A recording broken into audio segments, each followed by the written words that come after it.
자, 그러면 31번부터 보도록 하겠습니다. 자, 31번은 엔트로피 증가량을 묻고 있어요. 근데 이 대상이 어떤 이상기체나 그냥 물체의 이제 온도 변화, 이런 것이 아니고 0도씨의 얼음이 이제 100도씨의 수증기가 되면서 엔트로피 증가량의 이 토탈 값을 묻고 있습니다. 자, 여러분이 이런 문제를 딱 봤을 때 시험 문제에서 바로 패스할 수 있는 이런 실력이 좀 필요합니다. 실제 이 문제를 풀려고 그러면은 최소 2분이고 훨씬 그보다 더 걸릴 수도 있어요. 진짜 100번까지 다 풀고 나서 그 다음에 와서 이제 진짜 할 거 없을 때 푸는 게 이런 문제가 되겠어요. 일단 엔트로피 증가량 문제다 하면은 DS는 T분의 델타 Q 바로 나오셔야 되고, 자, 첫 번째로 0도씨 얼음에서 물이 되는 과정, 요건 이제 융해죠. 등온 과정입니다. 온도가 같아요. 그래서 융해점은 0도니까 절대 온도로 해서 273. 그 다음에 질량은 1kg라고 나와 있고, 융해열 지금 336에서 1.23 이렇게 됩니다. 그래서 첫 번째 게 이제 얼음에서 물이 되는 과정이에요. 자, 여기서 이제 들어가는 거는 이제 이론 시간에 다 한 내용이니까 여기서까지 설명은 안 할게요. 그 다음에 0도씨 물에서 100도씨 물까지. 이거는 Q는 CMT, CPMTT에서 요 TDT, 요건 이제 등온 과정이 아니죠. 그러다 보니까 LN, T1, T2 이렇게 나타나게 되고 1.31로 나오게 됩니다. 마찬가지로 이거는 절대 온도고요. 다음 물이 수증기가 될 때 이제 100도씨에서 그때는 이제 등온 과정이죠. 그래서 기화점이 100도씨니까 요 절대 온도로 바꾸고, 그 다음에 기화열 넣고 해서 계산을 하시고 전체 엔트로피를 계산을 해보시면은 8.61 해서 답은 1번이 나오게 됩니다. 자, 어려운 문제는 아닌데 시간이 많이 걸린다. 요거 바로 알고 넘어갈 수 있도록 연습을 하시기 바랍니다. 자, 다음 문제 보도록 하죠. 자, 32번입니다. 이 문제가 이제 2022년 연력학에서 가장 어려웠던 문제입니다. 자, 보면은 질량 M, T1, T2 이렇게 되어 있고 서로 접촉 평형 상태. 여기까지만 봤을 때 이제 평형 문제예요. 평형. 열평형 문제. 시그마 Q는 제로다 해서 C1, M1, TM은 이제 평형 온도죠. 이런 거 해가지고 이제 계산을 하면 되겠거니 했는데 지금 보면은 엔트로피 변화량의 총량을 묻고 있습니다. 그래서 이 문제는 되게 좀 어려운 편에 속했는데, 근데 더 어렵게 하는 이유가 뭐였냐면 이제 보기를 봤을 때 이 일련의 과정들을 통해서 그냥 숫자 계산이 아니고 이런 공식을 유도해야 된단 말이죠. 근데 이거 잘못 유도하면 또 이게 안 나와요. 일단 열평형, 이런 평형 상태에 도달했다 하면은 요 시그마 Q는 제로다 해서 Q1, Q2 이거는 열을 잃는 쪽, 지금 TM이 중간 온도인데 T1이 고온이니까요. 그리고 이거는 이제 얻는 쪽이겠죠. TM이 중간 온도인데 T2가 이제 저온이니까. 그래서 플러스 마이너스 했을 때 0이 되겠고, 비열과 질량이 서로 같으니까 간단하게 2분의 T1 플러스 T2가 평형 온도가 나오게 됩니다. 이걸 가지고 이제 엔트로피 변화를 계산을 하는 거예요.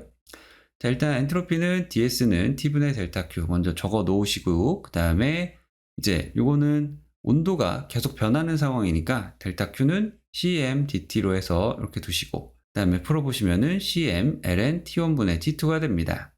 그러면은 T1과 T2 나눠서 두 개의 과정을 이렇게 적을 수가 있고, 두 개를 합쳐봤을 때 이 ln의 일련의 과정을 쭉 진행을 하시면은 이렇게 답이 나오게 됩니다.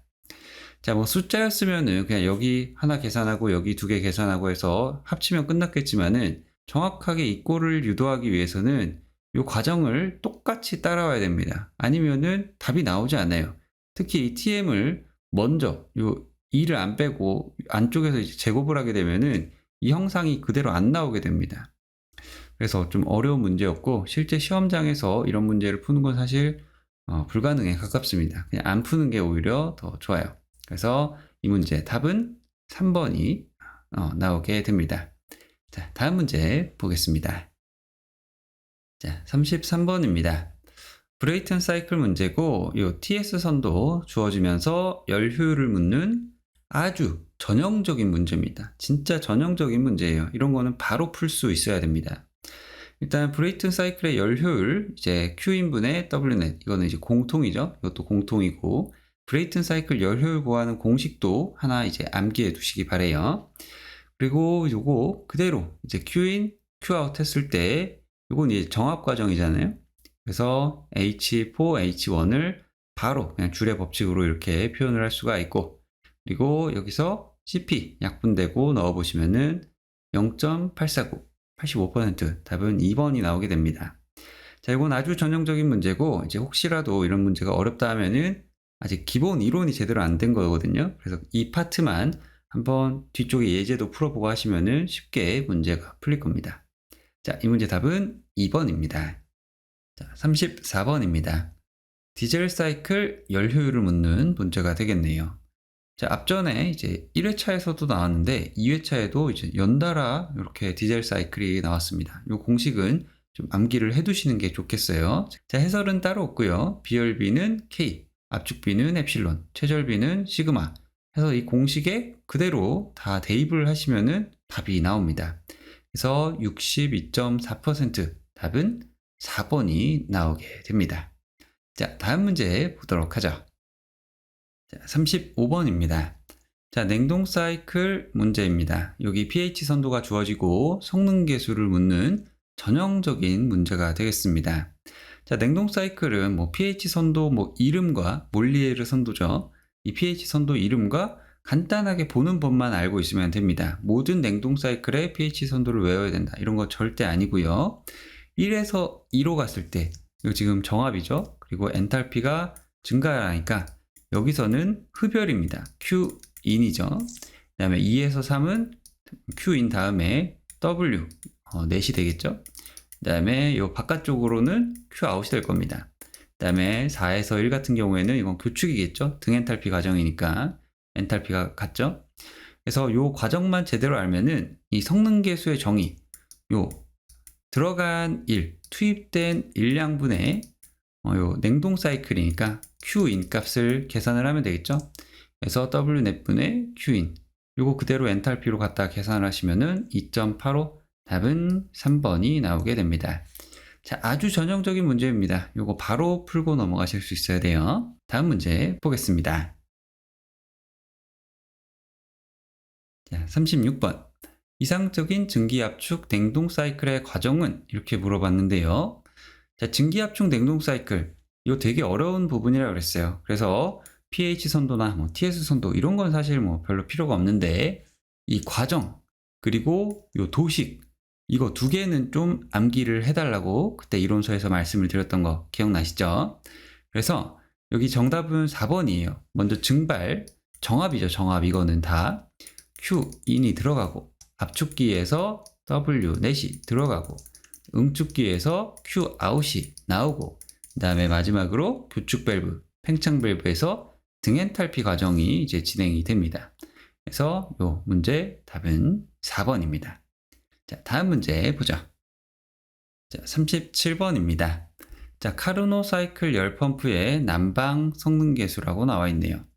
자, 이 성능 계수 구하는 공식은 여기서 이제 W 넷분의 Q 아웃이 되겠는데 중요한 키워드가 있죠. 카르노 사이클 열 펌프, 즉 맨 오른쪽에 요 공식으로 넘어가기 위해서는 카르노 사이클이라는 게 전제가 깔려 있어야 됩니다. 그리고 요것만 있으면은 단지 절대 온도만으로 이 COP를 계산을 할 수가 있어요. 그래서 COP TH-TL분의 TH 위에 거는 이제 절대 온도입니다. 그래서 계산을 해보시면은 3.87 답은 2번이 나오게 됩니다. 자, 이런 문제는 바로바로 풀 수 있어야 되겠어요. 자, 다음 문제 보도록 하겠습니다. 38번입니다. 이 문제 어려웠죠. 요거 이제 어떤 거를 묻는 건가? 이거를 이제 이해하는 게, 눈치채는 게 조금 어려웠을 겁니다. 일단 결론부터 말씀드리자면은 연력학 제2법칙을 묻는 거예요. 연력학 제2법칙 중에 카르노 열 효율보다 높은 이런 효율을 가지는 열기관 없다. 이거를 물어보는 문제가 되겠습니다. 일단 요 사이클, 요 TH, TL 이렇게 고온부와 저온부가 주어졌을 때 이 카르노 열 효율을 먼저 구할 수가 있어요. 1-TH분의 TL로 해서 요걸 갖고 계산을 해보시면은 75%가 나옵니다. 근데 이거 보시면은 카르노가 아니고 실제입니다. 실제로 가능한 이제 공급 열량과 일량을 묻고 있어요. 일단 열 효율 같은 경우에는 Q 인분의 W 넷입니다. 즉, 요 QH 그리고 요 W 요게 이제 효율을 결정하는 두 가지 요소가 되겠고요. 요거를 갖고 계산을 해봤을 때 이 카르노 열 효율보다 낮은 경우를 고르시면 되는 문제가 되겠어요. 그래서 1번, 3번, 4번은 전부 안 됐고 2번 같은 경우에는 효율이 73%가 나오는데 카르노 열 효율보다 작죠. 즉 이거는 가능하다는 겁니다. 그래서 답은 2번이 됩니다. 자, 카르노 열 효율, 이제 연력학 제2법칙을 묻는 아주 어려운 문제였습니다. 자, 다음 문제 보도록 하죠. 자, 39번입니다. 자, 보일러 문제인데요. 지금 시간당 얼마의 물을 공급하여 수증기를 생산하는 보일러가 있다. 이렇게 되어 있죠. 그러면서 비엔탈피 주고 발열량과 시간당 이제 공급량이 나와 있습니다. 그러면서 효율을 묻고 있네요. 자, 이런 문제는 이제 전형적이긴 하지만은 각각의 문맥을 좀 잘 해석을 해서 W넷과 Q인에 적절하게 넣는 게 중요합니다. 지금 보면은 석탄이 공급이에요. 지금 공급량이죠, 지금. 그러면 이게 분모, 즉 Q인에 들어가야 되고, 그리고 지금 물을 공급하여 수증기를 생산하는 거니까 여기에서 동력이 필요하게 됩니다. 이 W넷이 필요해요. 그리고 여기에 필요한 일량은 공급량 곱하기 엔탈피 차이만큼이 필요한 동력이 될 겁니다. 그래서 위에는 38만 곱하기 엔탈피 차이만큼 이제 필요한 동력이 되겠고, 밑에는 요 발열량 HL 곱하기 이제 시간당 공급량 요 34만 요거 곱해서 83.8% 답은 4번이 나오게 됩니다. 자, 다음 문제 보도록 하죠. 자, 40번입니다. 자, 40번도 이제 플랜트의 열 효율을 묻는 이제 간단한 문제예요. 그래서 Q인분의 W 내시고 각각의 문맥을 보면은 일단 출력이 먼저 나와 있습니다. 이게 이제 W 넷이겠죠. 플랜트니까. 그래서 위에 이제 많이 들어가게 되고, 그리고 연료 소비량이 보면은 이제 발열량과 연료 소비량 두 개를 곱하면 되는데, 지금 시간으로 나와 있죠. 이 킬로와트는 줄 퍼 세컨드, 즉 초당입니다. 초당인데 요거는 아워로 나와 있으니까 요거를 이제 초 단위로 바꿔주기 위해서 3600을 나누고 여기에 발열량을 곱해서 0.2로 21.5% 답이 2번이 나오게 됩니다. 자, 앞에 문제랑 거의 똑같아요. 그리고 이거는 단위가 좀 환산을 해야 되는 요런 이제 케이스가 있었죠. 그래서 두 가지를 잘 알아두시고 단위 잘 변환하시면 되겠습니다. 자, 그러면 여기까지 해서 연력학 마무리하도록 하겠습니다. 다음 강의 이제 유체역학에서 찾아뵙도록 하겠습니다. 감사합니다.